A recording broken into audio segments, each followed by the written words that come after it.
My name is Benjeil Edgehill. I'm an ophthalmologist, which is an eye surgeon. My specialty is glaucoma and anterior segment surgery, which includes cataract surgery, some cosmetic procedures.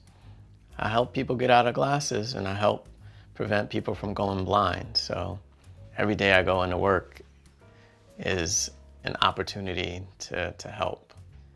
I just did a medical mission to Haiti, and it was very satisfying because not only was I able to help people to see better, but these people were bilaterally blind in some cases, and so I was able to change their life, help them to see their family members again, help them to actually have a life again, not just have sight. I went to public school for elementary and for junior high school. So I left Bed-Stuy, which at that time was all black, to go to essentially all white boarding school in Connecticut. Once I was in that environment, I realized I can compete with anybody in the world. In fact, it really opened the world to me. And I started making friends with people from all sorts of different backgrounds and different countries. But I made sure that I always stayed grounded in myself. And part of that came from my foundation. I went to Uhura Sasa, which was Afrocentric kindergarten and preschool. I tried to duplicate that with my children by sending them to a preschool named Little Sun People. And believe it or not, that's kind of where I've created my new family or community.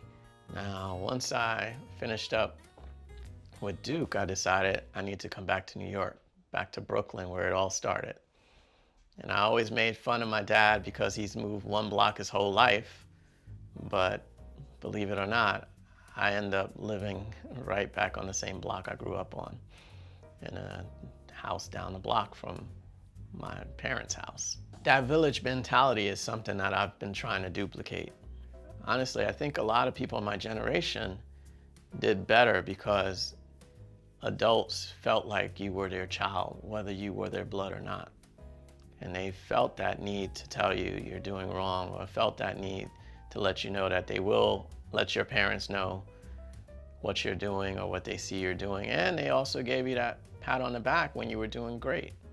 So I wanted to have that for my children. And as I formed my own little community, I started to realize that I have to invest time in doing that. As a group, there's this misconception that a lot of the fathers are not involved and that they don't want to be involved and that they're deadbeat dads, but most of my friends are great fathers. They're involved fathers. They're fathers that would never leave their child, in fact.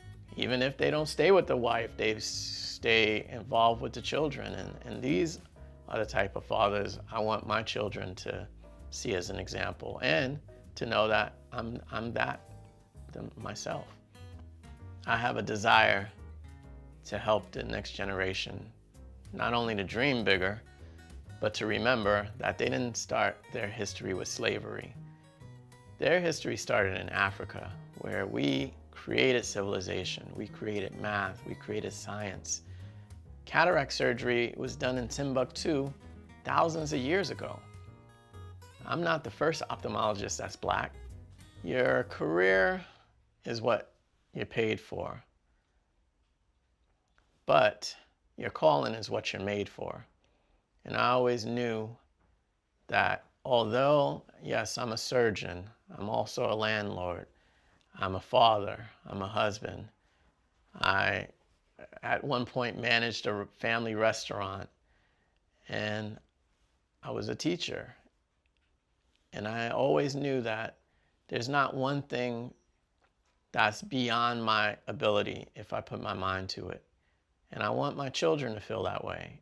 And my dream is to inspire the next generation of black and brown youth to feel that way.